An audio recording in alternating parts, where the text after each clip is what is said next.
In the middle of the service, the pastor interrupted the prayer, looked at Sarah in her wheelchair and said, "Without $520, God won't hear you." Silence took over the church. Sarah felt all eyes fixed on her. The cameras were on. Her son, beside her, held the envelope with the money they had spent months saving in Manchester. Her heart raced. She just wanted to disappear. But why did he do that in front of everyone?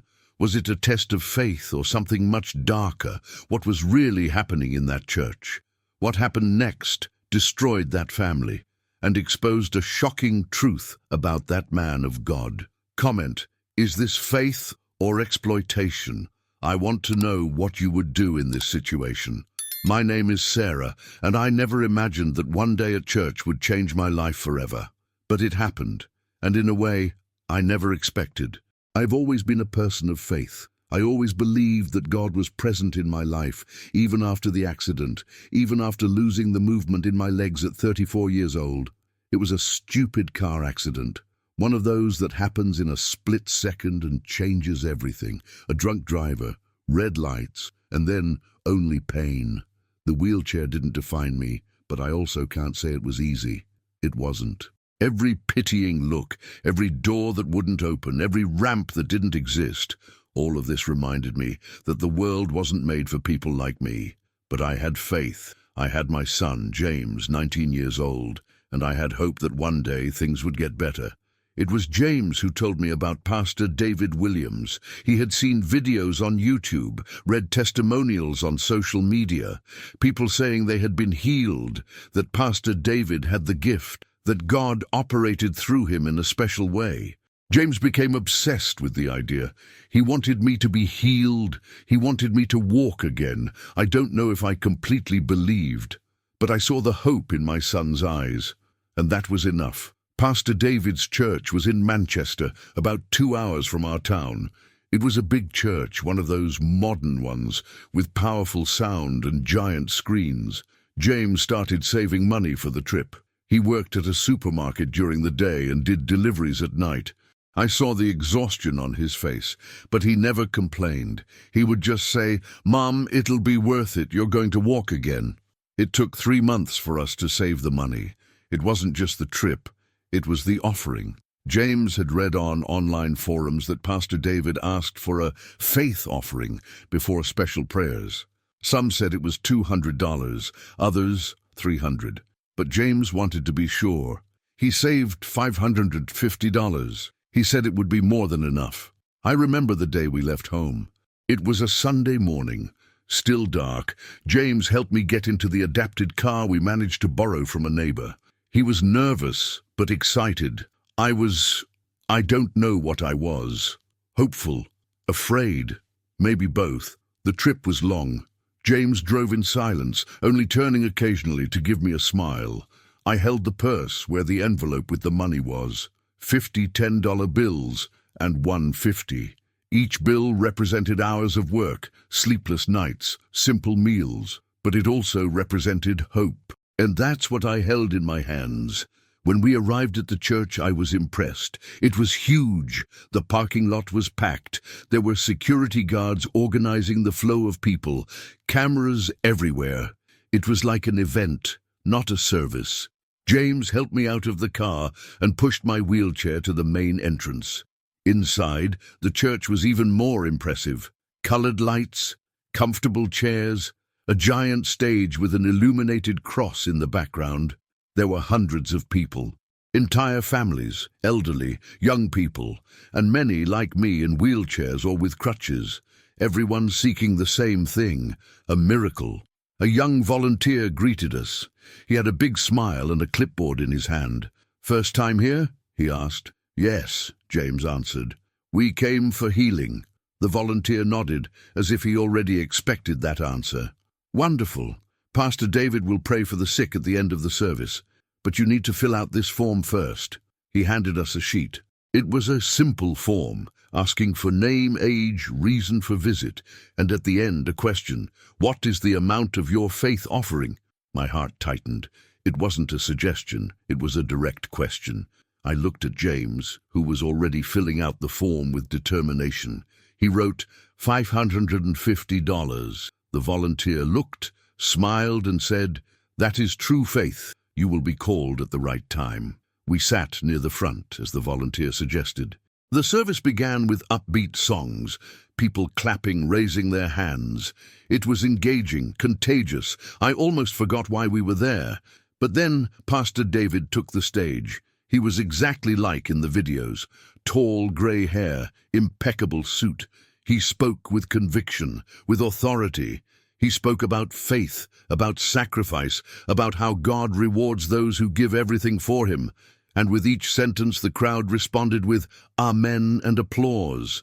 But there was something about the way he talked about money that bothered me. He insisted on it a lot. He said the offering wasn't about the amount, but about the intention. But at the same time, he repeatedly mentioned that God honors those who honor him with their possessions. It was confusing and disturbing. After the sermon, he announced, "Now is the moment many have waited for, the moment of healing, but I need to make it clear. Healing comes through faith, and faith needs to be demonstrated. Those who filled out the form and are ready to give their offering, come forward." My heart raced. James stood up immediately and started pushing my wheelchair. There were other people moving too, maybe 20, 30 people, all with wheelchairs, crutches, canes, all with hope in their eyes. We formed a line near the stage. Pastor David came down and started going through each person, asking their names, placing his hand on their heads, praying. But before each prayer, an assistant approached and asked for the offering. I saw an elderly woman hand over an envelope. I saw a young man swipe a credit card on a card machine. I saw a mother with a child hand over cash. And then it was my turn. Pastor David approached, looked me in the eyes and said, "What is your name, daughter?" "Sarah," I replied, my voice trembling. "Sarah, do you believe that God can heal you?" I believe," I said, trying to sound confident. He smiled. But before he could continue, the assistant approached and extended his hand. "The offering, please." James quickly took the envelope from the purse and handed it over. The assistant opened it, quickly counted the bills, and then whispered something in Pastor David's ear. The pastor's face changed. The smile disappeared. He looked at me, then at James, and then said something that froze me. $550. Sarah, the minimum offering for healing prayers is $520. But your faith needs to be complete. And from what I see, you still have doubts. I didn't understand. Was he refusing to pray for me? "Pastor, I began, but he interrupted me. "True faith doesn't hesitate, and I sense that you hesitated when giving this offering." Tears began to roll down my face. I wasn't hesitating. I was just nervous, scared, but he didn't seem to care. James, beside me, tried to intervene. "Pastor, please. My mother has faith. We traveled hours to be here. Please, pray for her." Pastor David looked at James with a cold stare. "Son, faith is not measured by the distance you travel. It's measured by the willingness to give everything. And your mother is not ready yet." He started to walk away. I felt all the eyes of the church on me. The humiliation burned more than any physical pain. I just wanted to disappear. I wanted the earth to swallow me. But then, something worse happened. Pastor David turned his back and started to walk away. But James didn't give up. My son, with all the courage he had, called out loudly, "Pastor David, please, wait." The pastor stopped. The entire church was silent. Everyone was watching. The cameras kept recording. I felt my face burning with shame. James continued, "Pastor, I'm sorry if my mother didn't show enough faith, but I have faith. I believe you can help her. Please, give us one more chance." Pastor David turned slowly. His face had an expression I couldn't decipher. Was it compassion or something more calculated? He walked back to us. He placed his hand on James's shoulder and said, "Son, I see your faith, and God sees it too, but your mother's faith needs to be strengthened, and for that, she needs to go through a test." "What kind of test?" I asked, my voice trembling. "A test of obedience. You need to show that you're willing to trust God completely, without doubts, without hesitation." He paused, looked at the assistant beside him, and then looked back at me. "The offering you brought is sufficient, but I need you to bring more. Bring double, next week. Then I will pray for you, and I guarantee that God will work." My heart stopped. Double. That meant another $550. We didn't have that money. We had already used all our savings. James, beside me, turned pale. He knew what that meant. But before he could respond, Pastor David continued, "And if you can't, Sarah, then God doesn't want you to be healed now. Sometimes suffering is a tool to bring us closer to Him. Think about it." He gave a gentle smile, as if he had just given wise advice, and then moved away to the next person in line. I stayed there in shock. James pushed my wheelchair out of the church without saying a word. We got in the car in silence. The trip back was long and painful. James drove with his hands gripping the steering wheel, his eyes fixed on the road. I could see tears running down his face, but he said nothing. When we got home, he finally spoke. "Mom, I'm going to get the money." "James, no," I said immediately. "We don't have any more money, and I don't want you to sacrifice yourself for this." "It's not sacrifice, Mom. It's faith. Pastor David said you're going to be healed. I believe that, and I'm going to make it happen." In the following days, James started working even more. He took extra shifts, did odd jobs, sold some of his things. I tried to convince him to stop, but he wouldn't listen. He was obsessed with the idea of getting that money. And me? I felt terrible, guilty, ashamed. I saw my son killing himself working for a promise I didn't even know was real, but at the same time, a part of me still had hope.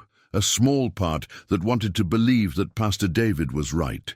That if I just had more faith, if I just did what he asked, I would be healed. But as the days passed, that hope began to transform into something different, into doubt, into anger.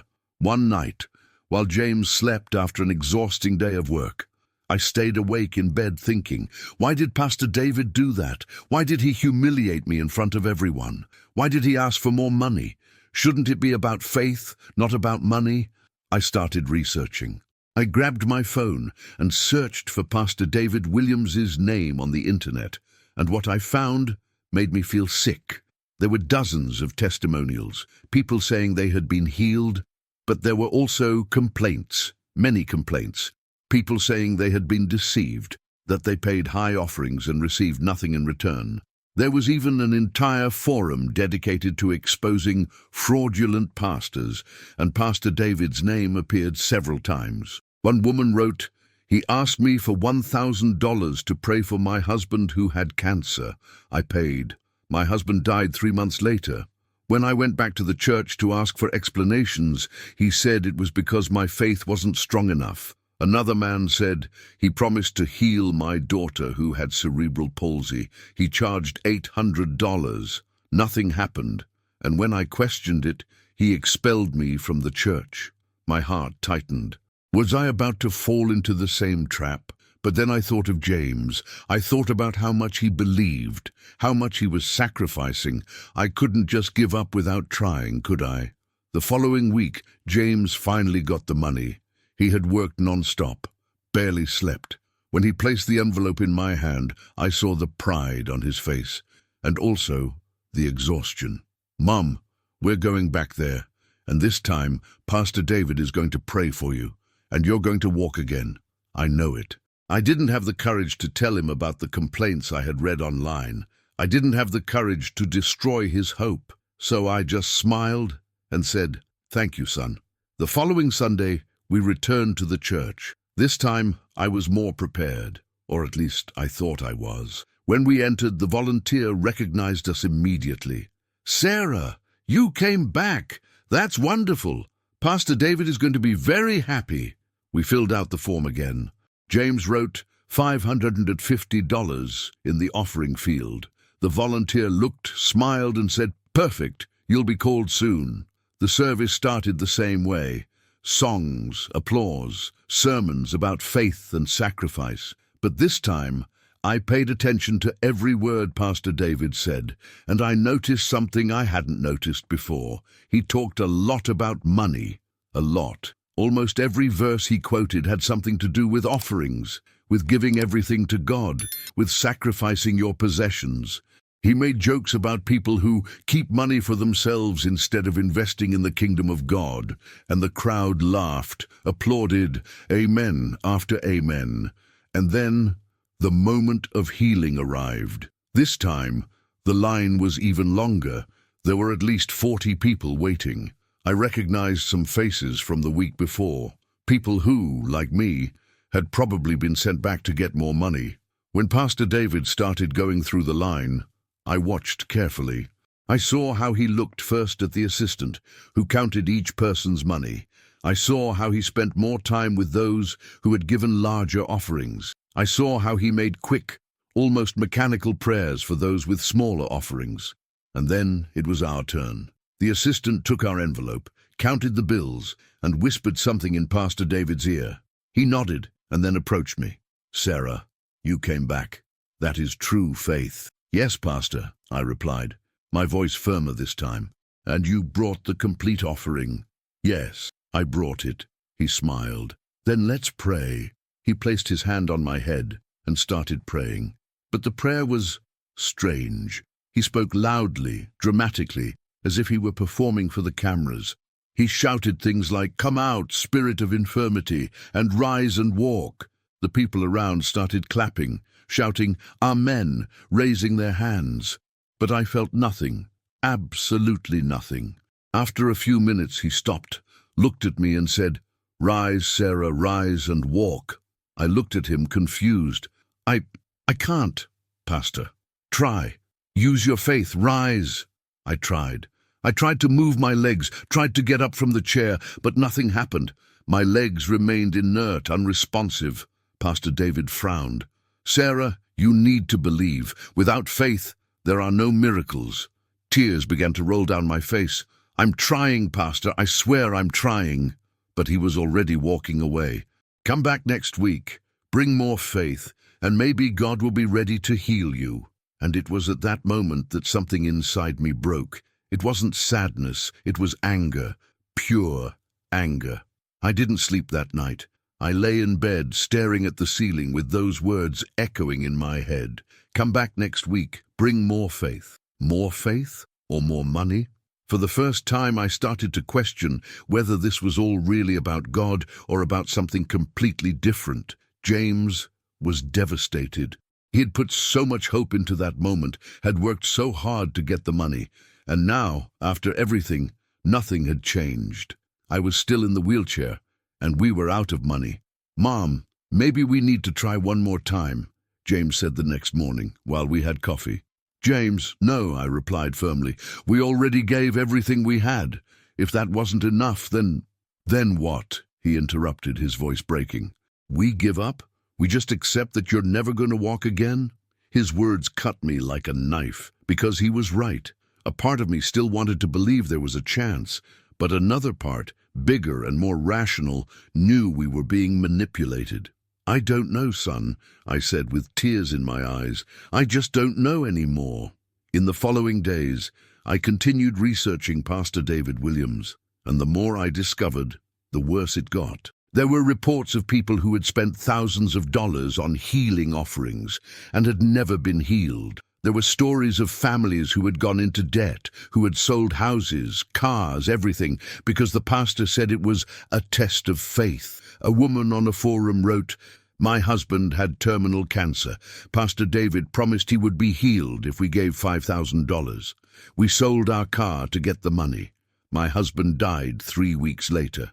When I went back to the church to ask for some explanation, the pastor said it was because I didn't have enough faith. I was left in debt and without my husband, and he still had the nerve to say it was my fault. My heart ached reading that, because I saw myself in that woman.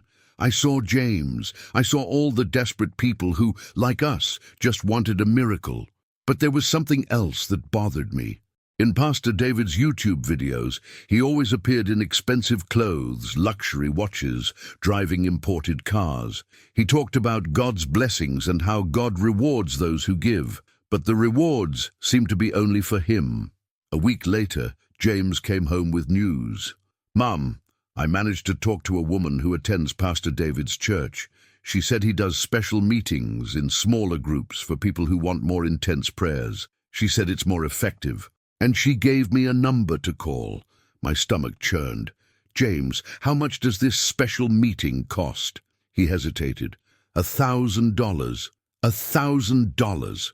James, we don't have $1,000. We've already spent over 1,000 on offerings and nothing happened. I know, Mom, but maybe this is the last time. Maybe this is what will work.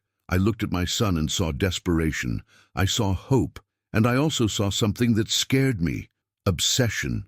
James, please listen, I said, holding his hands. I've already made peace with my condition. I'm okay like this. I don't need to walk to be happy. What I need is you. And I don't want you to destroy yourself, trying to fix something that maybe can't be fixed. Tears began to roll down his face. But Mom, I just want you to be happy. I just want you to have a normal life. I have a normal life, son. And I have you. That's more than enough. But even after that conversation, I knew James wouldn't give up. In the following days, he started looking for ways to get more money. He even considered taking out a loan. And that's when I decided I needed to confront Pastor David. Not for my son, not for myself, but for all the other people who were being deceived. I grabbed my phone and called the number James had gotten. A female voice answered. Pastor David Williams's church, good afternoon. Hi, I would like to speak with the pastor, I said, trying to sound calm. The pastor is very busy at the moment. Can I take a message? It's about the healing offerings. I've already paid over $1,000 and would like an explanation about why I wasn't healed. There was a pause. One moment, please. Hold music played for a few minutes. I was about to hang up when I heard his voice. This is Pastor David. Who am I speaking with? Sarah. I went to your church twice. I paid over $1,000 in offerings, and nothing happened. Sarah, yes, I remember you. Daughter, healing is not something you buy, it's something you receive through faith. But you asked me for money before praying for me. It wasn't money, Sarah, it was an offering, a demonstration of faith. And why does the amount matter so much? Why don't you pray for people who don't have money? He sighed, as if he were dealing with a stubborn child. Sarah, I understand your frustration, but the Bible is clear. Where your treasure is, there your heart will be also. If you're not willing to give everything, then your heart is not completely surrendered to God. I gave everything I had, Pastor. My son worked non-stop to get that money, and you told me I didn't have enough faith. And I continue to say so, because if you had true faith, you would have been healed. The anger boiled inside me. So you're saying that all people who aren't healed don't have enough faith, even those who give thousands of dollars? Sometimes God has other plans, but that doesn't mean you should stop trying. Keep giving, keep praying, and one day when God thinks you're ready, He will work. And until then, you keep receiving money from people. His tone changed. It became cold. Be careful with your accusations, Sarah. I am a man of God. And if you can't see that, then the problem is with you, not with me. The problem is with you charging money from desperate people, I replied, my voice trembling with anger. The problem is with you taking advantage of their faith. This conversation is over, he said abruptly, and I suggest you don't come back to my church. People like you only bring negativity. And he hung up. I stayed there, holding the phone, trembling. But it wasn't from fear. It was from anger and from determination, because I had just realized something. I wasn't the only victim. There were hundreds, maybe thousands of people being deceived by that man, and someone needed to do something. I started documenting everything. I kept all the offering receipts. I printed conversations from online forums. I saved videos of Pastor David where he promised healings in exchange for money. And then I started looking for other victims. I created a Facebook group called Victims of Pastor David Williams. At first it was just me, but within a few weeks, dozens of people started joining, each with a similar story, each with emotional and financial scars. A woman named Linda shared, "He promised me that my autistic son would be healed. I gave $3,000. My son is still autistic, and I'm in debt." A man named Robert wrote, He said my wife would come out of depression if I gave $2,000. She attempted suicide 3 months later. When I looked for the pastor, he said it was because I hadn't prayed enough. Story after story, pain after pain, and they all had a common denominator, Pastor David Williams.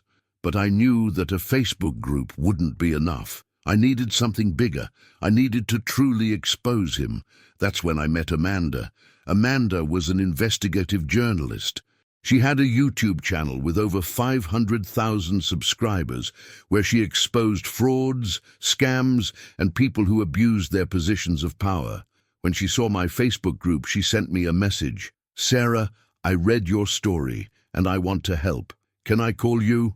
At first I hesitated. I didn't know if I wanted to expose everything publicly.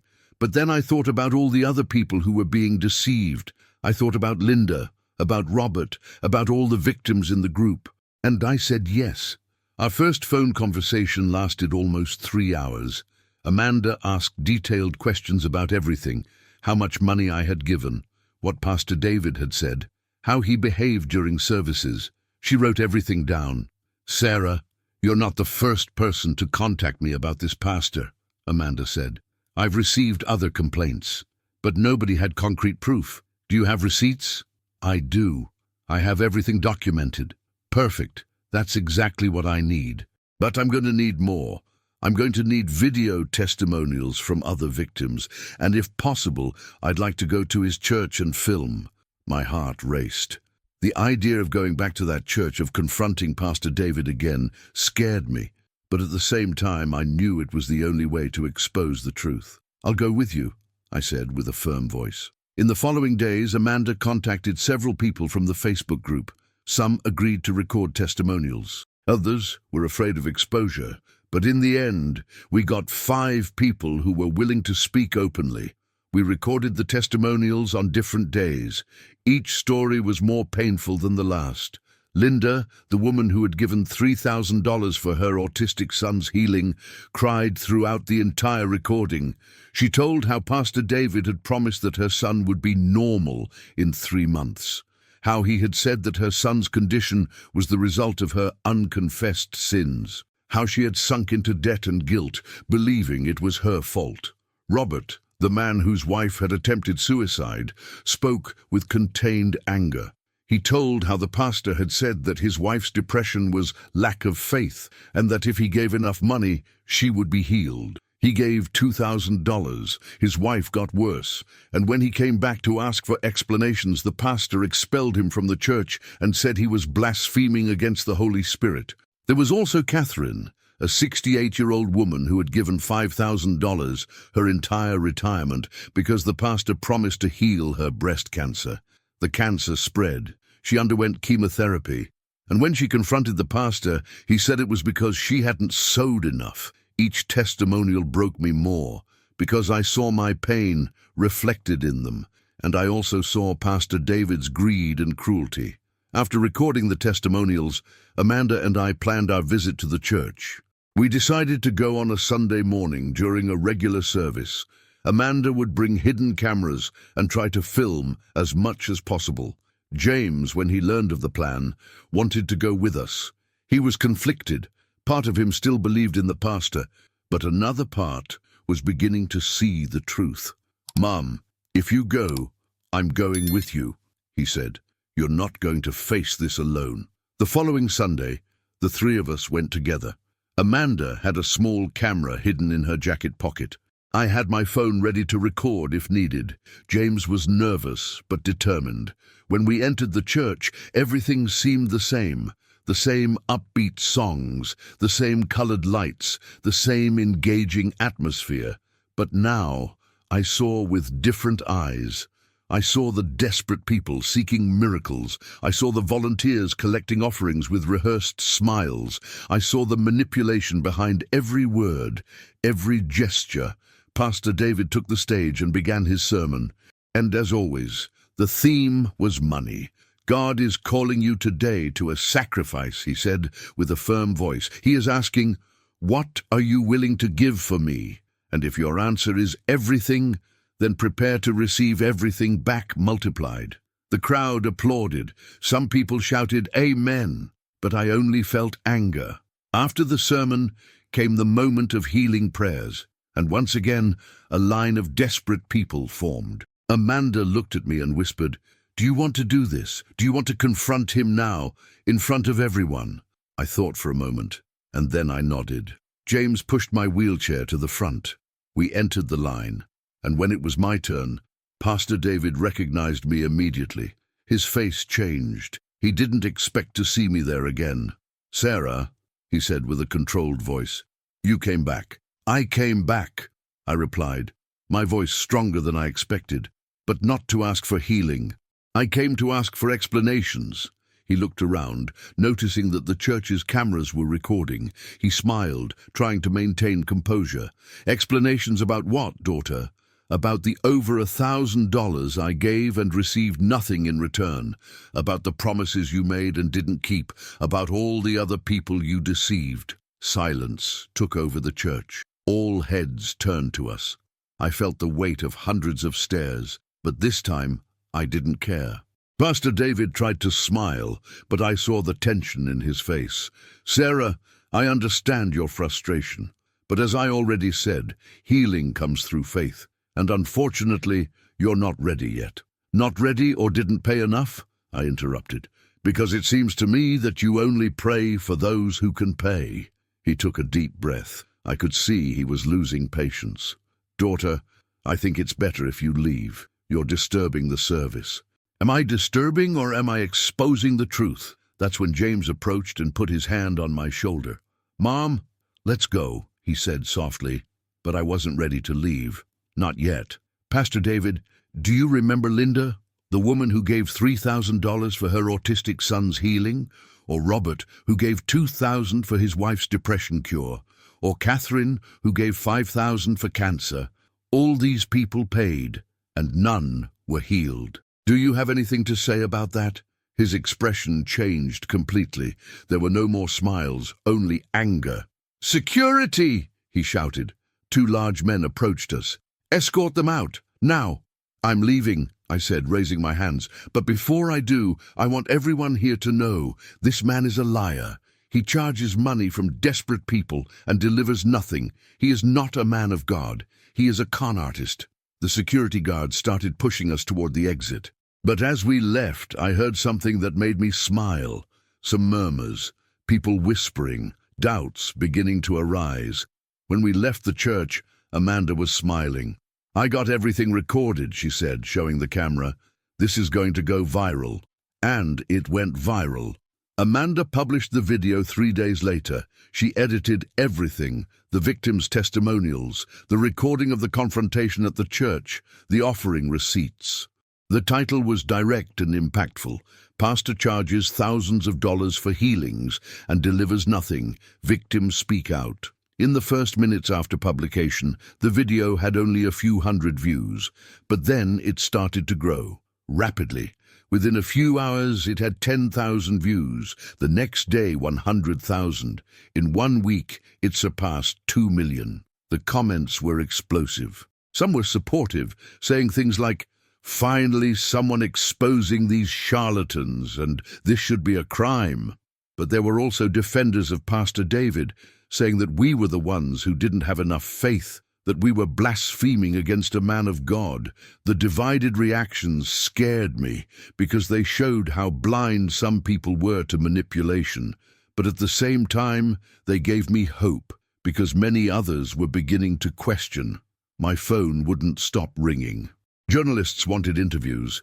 Television programs invited me to speak. Even the police contacted me, saying they were opening an investigation into Pastor David Williams for possible fraud. It was surreal. All I wanted was justice, and now it seemed it was finally coming. But not everything was positive. Threats started coming in. Anonymous messages saying I was doing the devil's work, that I would burn in hell, that I should shut up before something bad happened. One message in particular chilled me. "Be careful what you do. You have a son, remember?" James was furious when I showed him the messages. "Mom, we need to go to the police with this," he said, trembling with anger. "I already did, son. They're investigating. But these messages are from anonymous accounts. It's hard to trace. This is ridiculous. You're trying to do the right thing, and these people threaten you. That's how it works, James. When you mess with someone powerful, they react. But I'm not going to stop. And I didn't stop. Amanda and I continued investigating. We discovered that Pastor David had 3 churches in different cities, and in all of them, the scheme was the same. Mandatory offerings for special prayers, promises of healing, and no delivery. We also discovered something even more disturbing. Pastor David had registered his church as a non-profit organization, which meant he didn't pay taxes. But at the same time, he lived in a $3 million mansion, drove luxury cars, and traveled abroad constantly, all funded by the voluntary offerings of the faithful. Amanda obtained documents showing that, in the last year alone, the church had collected over $8 million, and most of that money went directly to Pastor David and his family's personal accounts. When we published this information in a second video, the reaction was even bigger. Now even some of the pastor's defenders began to question, how could a man who preached about humility and sacrifice live in such luxury? National media began covering the story. I appeared on television programs, gave interviews to newspapers. Every time I told my story, more victims appeared. The Facebook group grew to over 2,000 members, each with a story of pain, broken hope, lost money. And then Pastor David finally spoke out. He did a live video on his Facebook page. Thousands of people watched. I was among them. He appeared dressed simply, without his usual expensive suits. His face was serious, but calm. He began to speak. "My brothers and sisters, I come to you today with a heavy heart. I have been accused of terrible things, of deceiving people, of charging for prayers, of living in luxury at the expense of the faithful, and I want to talk about this." He made a dramatic pause, looking directly at the camera. "I am not perfect. I'm a man, flawed like any other, but I never charged for prayers. The offerings I receive are voluntary. They are demonstrations of faith, and yes, I live comfortably. But it's not because I stole from anyone, it's because God blessed me. And when you sow in God's house, you receive back multiplied." My blood boiled hearing that. He was playing the victim, and worse, he was justifying his wealth as God's blessing. He continued, "As for Sarah and the other people who accuse me, I pray for them. I pray that God opens their eyes and frees them from the bitterness they feel.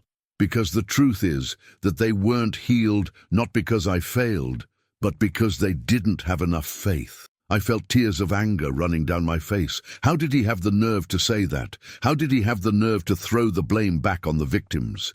He ended the video with a prayer. And surprisingly, many of the comments were supportive. People saying they believed in him, that he was a man of God, that the accusations were persecution. I couldn't believe it. Even with all the evidence, with all the testimonials, there were still people who defended him. But then something unexpected happened. A former church employee contacted me. Her name was Rebecca. She had worked in the church's financial administration for 3 years before being fired, and she had proof. Rebecca met me in person. She was nervous, looking around as if afraid of being followed. "Sarah, I saw what you're doing," she said, with a trembling voice, "and I want to help. I have documents that prove everything, spreadsheets showing where the money goes, emails from Pastor David instructing employees to pressure the faithful for larger offerings, recordings of meetings where he laughs at the people he deceives." My heart raced. Why did you keep all this? Because I knew that one day this would come to light, and I wanted to make sure he wouldn't escape. Rebecca handed me a thick folder full of documents. I flipped through it quickly, and what I saw shocked me. There were detailed spreadsheets showing how much each believer had donated, and notes beside them. Pressure for more, has potential for 5K, threaten with lack of faith. There were emails from Pastor David saying things like, "These people are easy. Just need to talk about faith, and they give everything, and the more desperate the better. Desperation is our best salesman." There were even audio recordings of internal meetings where Pastor David laughed, literally laughed, at people who had given everything they had and weren't healed. It was revolting, it was cruel, and it was exactly what I needed to finish him off once and for all. Amanda almost jumped for joy when I showed her the documents. "Sarah, this is gold. This is going to destroy him. We need to publish this now." "Wait," Rebecca said, interrupting. "There's one more thing. Pastor David is planning a special meeting, a restoration service, he's calling it. He's going to try to regain public trust, and I know when and where it's going to be." "When?" I asked. "Next Sunday. And he's expecting thousands of people. He wants to show that he still has support, that the accusations haven't shaken him." Amanda and I looked at each other, and we knew exactly what we needed to do.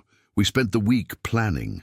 Amanda edited an explosive video with all the documents Rebecca had provided, the spreadsheets, the emails, the audio recordings, everything meticulously organized to show exactly who Pastor David Williams was. The plan was simple. We would publish the video on Saturday night, one day before the restoration service.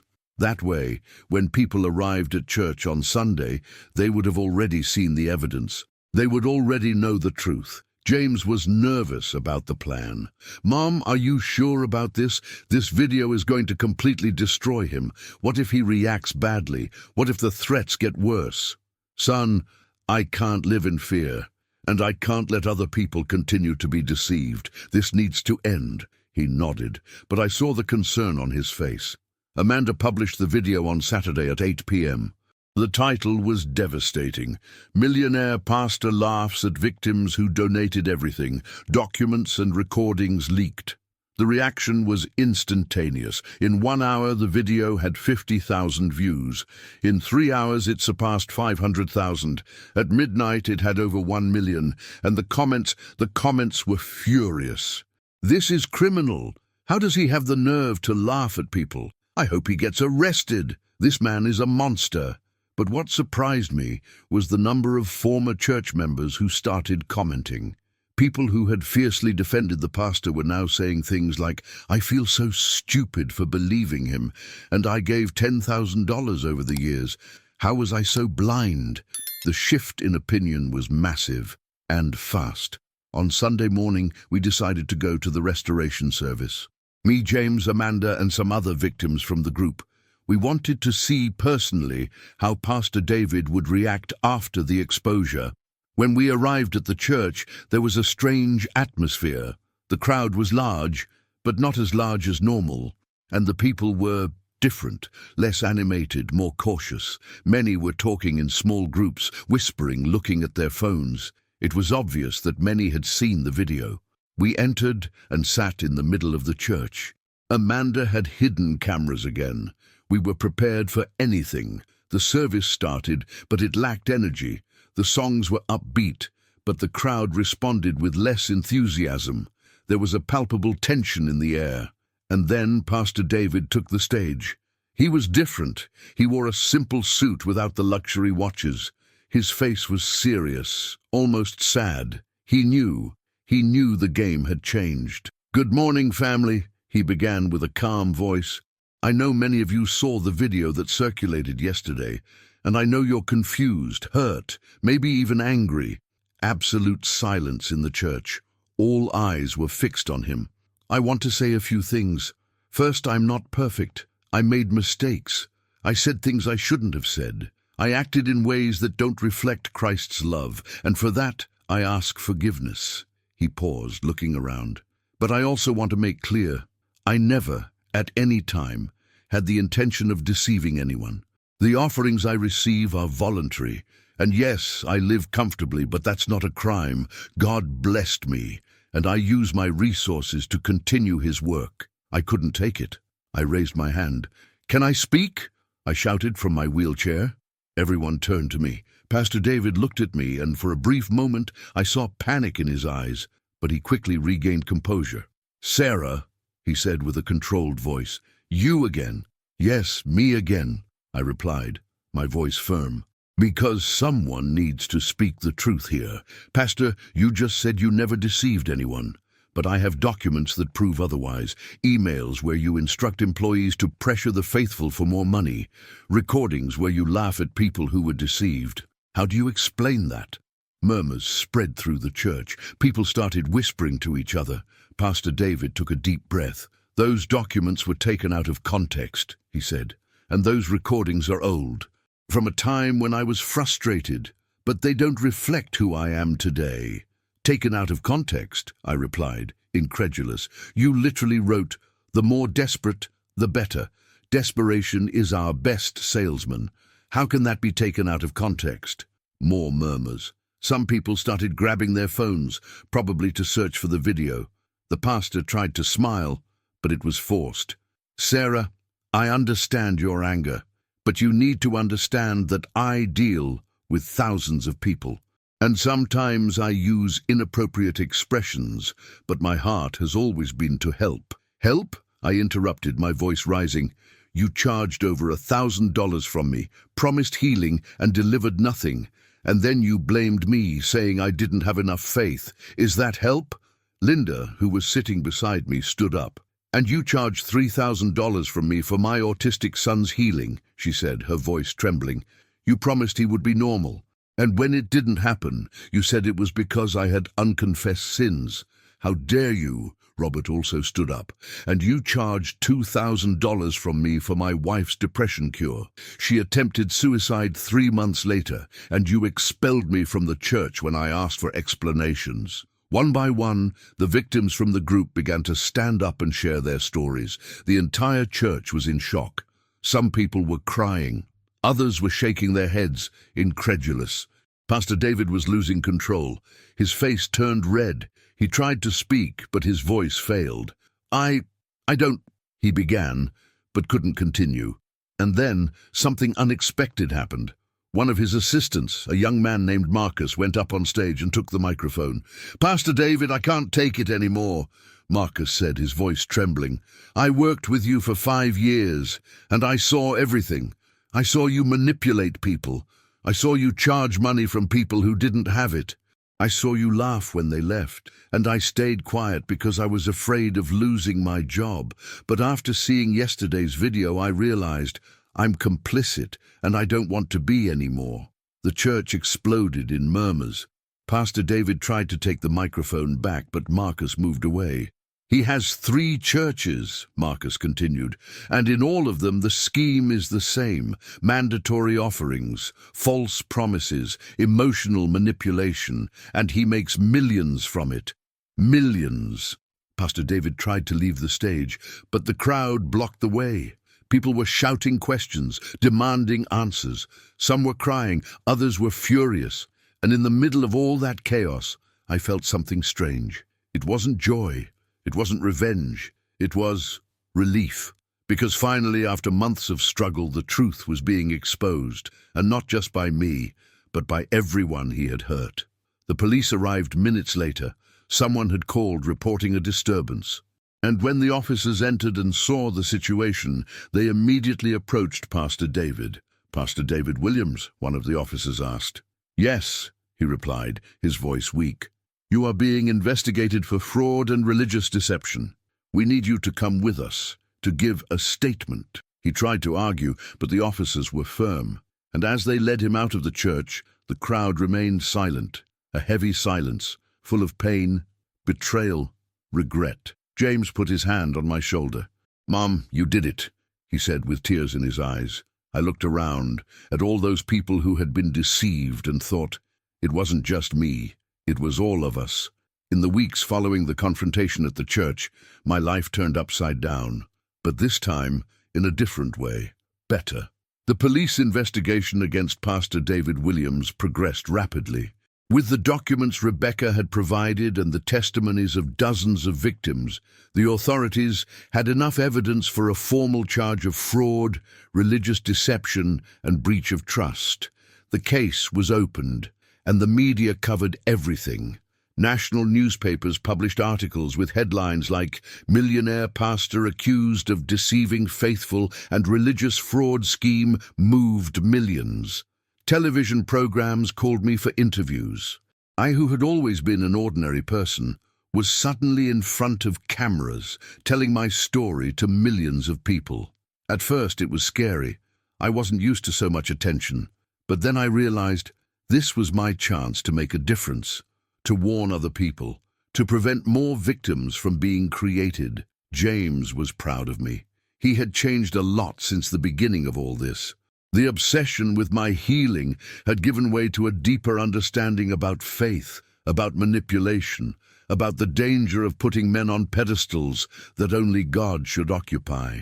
"Mom, I'm sorry," he said one night while we had dinner. "I'm sorry for pressuring you so much, for blindly believing that man." "Son, you have nothing to apologize for," I replied, holding his hand. "You just wanted to help me, and in the end, you did help me. You were by my side through everything." He smiled, but I saw tears in his eyes. "I just wanted you to be happy, Mom. And I am happy, James. I have you. I have my life. And now, I have a purpose, helping other people not fall into this trap." And that's exactly what I did. With Amanda's help, I created a non-profit organization called Faith Without Fraud. And the goal was simple: educate people about the signs of religious manipulation, offer support to victims of religious fraud, and push for stricter laws against religious leaders who abuse their position. The response was overwhelming. Within a few weeks, we received hundreds of messages from people who had been through similar situations.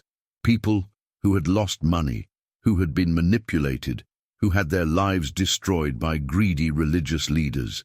Each story broke me. But it also motivated me to continue.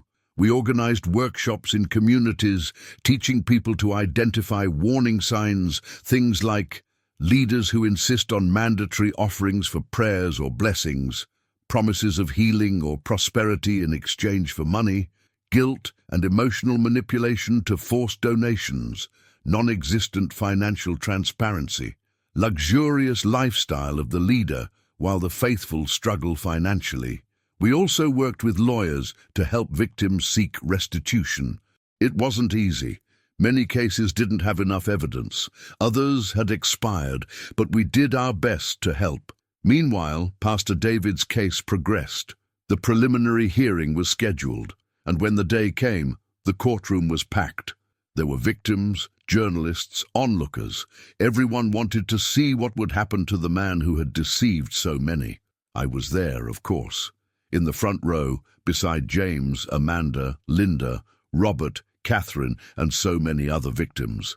When Pastor David entered the courtroom, handcuffed, I felt something strange. It wasn't satisfaction. It wasn't anger. It was pity. He looked smaller, older, broken. The man who used to take the stage with so much confidence, who spoke with so much authority, was now head down, avoiding eye contact. The prosecutor presented the evidence, the documents, the recordings, the testimonies. It was devastating. Each piece of evidence was more incriminating than the last. And then it was my turn to testify. I went up to the stand, nervous. Pastor David's lawyer looked at me with contempt, as if I were the villain of the story. But I didn't let myself be shaken. The prosecutor asked me simple questions. How much money had I given? What had the pastor promised? What happened after? I answered everything calmly and clearly. I told my story. I told about the hope he had created and destroyed. I told about the money James worked so hard to save. I told about the humiliation I felt. When I finished, the defense attorney had his turn. "Miss Sarah, don't you think you're being a bit dramatic?" he asked, with a condescending tone. "After all, nobody forced you to give that money. It was your choice." I took a deep breath. "It was a choice made under manipulation," I replied firmly. Pastor David created a situation where I felt that if I didn't give the money, I wouldn't have enough faith, that God wouldn't hear me. "That's not free choice, that's emotional coercion," the lawyer tried to argue, but the judge interrupted him. "The witness has already answered. Next question." When I stepped down from the stand, I felt relieved. I had spoken my truth, and nothing the lawyer said could change that. Other testimonies followed. Linda told her story. Robert told his. Catherine, with a weak but determined voice, told how she had given all her retirement. By the end of the day, it was obvious to everyone in the courtroom. Pastor David Williams was guilty. The sentencing was scheduled for 3 weeks later, and during that time, I tried to process everything that had happened. I had gone from a desperate woman, seeking healing, to an activist fighting for justice. It was a transformation I never imagined, and although the journey had been painful, I didn't regret it. Because in the midst of it all, I discovered something about myself. I was stronger than I thought, and my wheelchair didn't define me. My resilience, my courage, my willingness to fight, those were the things that defined me. James changed too. He stopped seeing me as someone who needed to be fixed and started seeing me for what I really was, his mother, strong, capable, and complete. Amanda became a close friend. She continued investigating other cases of religious fraud, exposing more corrupt leaders, and together we formed a powerful partnership. Rebecca, the former employee who had provided the documents, also joined our organization. She said that exposing Pastor David had been the most liberating thing she had ever done, and now she wanted to help other people find that same freedom. And then the day of sentencing arrived. The courtroom was even more packed than before. There were television cameras outside, journalists waiting for statements. It was a media circus, but inside the courtroom there was silence. The judge entered. Everyone stood up, and then it began. After reviewing all the evidence presented and hearing the testimonies of the victims, "This court has reached a decision," the judge said with a solemn voice. "Pastor David Williams, you are found guilty of fraud, religious deception, and breach of trust. You used your position of spiritual authority to manipulate vulnerable people and extract money from them under false promises. This is not only illegal, but morally repugnant." He paused, looking directly at Pastor David.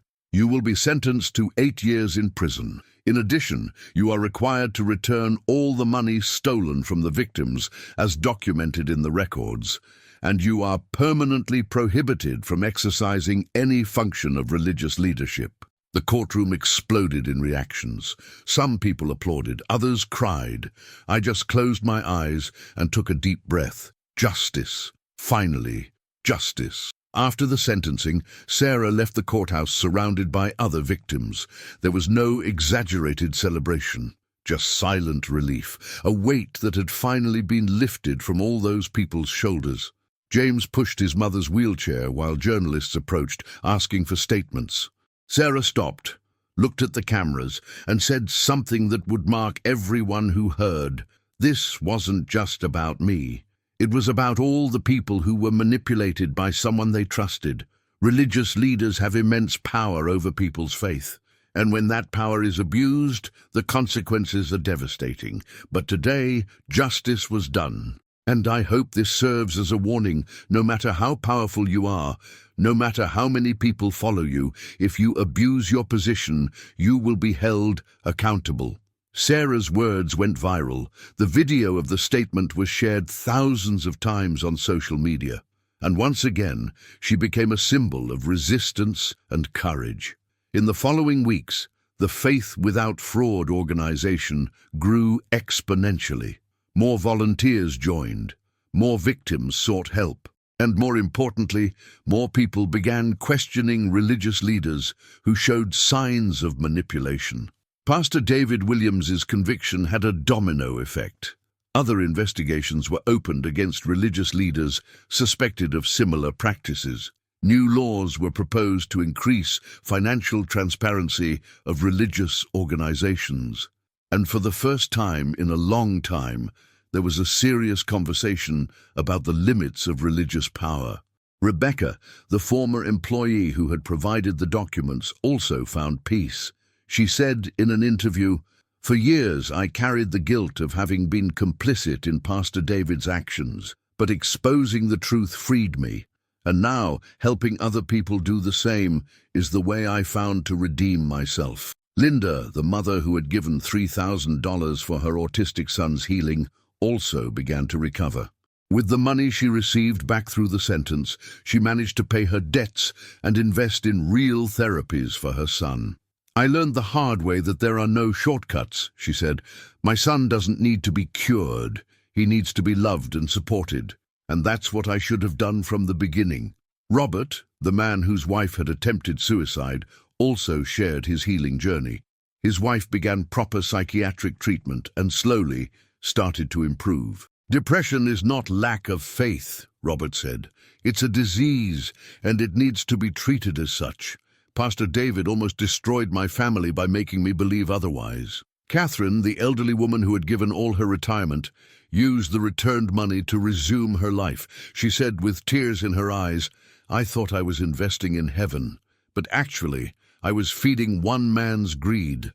I'll never make that mistake again." Each recovery story was a victory. But Sarah knew there was still much work to do. Months after the sentencing, Sarah was invited to speak at a national event about religious abuse. The auditorium was packed. There were religious leaders, victims, lawyers, journalists, everyone wanting to understand how to prevent situations like hers. Sarah went up on stage in her wheelchair and began to speak. "I want to make clear, my fight was never against faith. I continue to believe in God. I continue to believe in the power of prayer. But what I no longer accept is putting men in places that only God should occupy. Religious leaders are human, and as humans, they are fallible. And when we give them absolute power over our lives, over our decisions, over our money, we open the door to abuse." She paused, looking at the audience. "Pastor David Williams is not the only one. There are hundreds, maybe thousands of leaders like him spread throughout the world. Some are more subtle, others are blatant. But they all have one thing in common. They take advantage of people's vulnerability, and this needs to end." The audience applauded, but Sarah wasn't finished. "So I ask you, question, don't accept everything a religious leader says just because he's in a position of authority. Demand financial transparency. Be suspicious of promises that seem too good to be true. And above all, remember, God doesn't need money. He needs your heart." Sarah's speech was given a standing ovation. And once again, her words spread. James, watching from the back of the auditorium, felt pride flood his chest. His mother had gone from victim to activist, from someone seeking physical healing to someone who was healing the emotional wounds of thousands of people. And what about Sarah? She finally found peace. Not the peace that comes from walking again, but the peace that comes from having a purpose, from knowing that her pain wasn't in vain, from knowing that by exposing Pastor David, she saved countless other people from suffering the same fate. The wheelchair was still part of her life, but it no longer defined her. She was Sarah, mother, activist, survivor, fighter, and that was more than enough. As for Pastor David Williams, he served his sentence in silence. His church was closed. His assets were auctioned to pay restitutions. His family abandoned him. And in the end, he was left alone with the consequences of his actions. But Sarah's story inspired real changes. Laws were created, oversight organizations were formed, and more importantly, people started waking up. Because in the end, true faith doesn't require money. It doesn't require proof. It doesn't require humiliation. True faith requires only love, compassion, and integrity.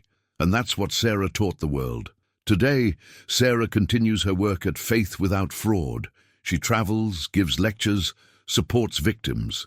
And every time she tells her story, she ends with the same question. And you? Would you question a religious leader who asks for money in exchange for blessings? Or would you trust blindly? It's a question everyone needs to answer. Because the line between faith and manipulation is thinner than many imagine, and only through awareness, questioning, and the courage of people like Sarah can we protect the vulnerable from being exploited. Sarah's story is not just about a corrupt pastor. It's about the power of standing up against injustice, about transforming pain into purpose, about refusing to be silenced. And that lesson resonates far beyond the walls of a church, Because in the end, no matter where abuse happens, in church, at work, at home, the answer should always be the same: exposure, justice, and change. And you? What would your reaction be if you were in Sarah's place? Would you have stayed silent or fought for the truth? Comment: justice was done, if you believe the sentence was fair. Or, it should have been more severe, if you think Pastor David deserved a greater punishment. I want to know what you think, because stories like this don't end with a video. They continue in discussions, in changes, in lives that are protected, because someone had the courage to speak. And maybe, just maybe, Sarah's story will inspire you to question, to speak, to act when you see injustice happening, because that's the difference between being a spectator and being an agent of change, and the world needs more people like Sarah.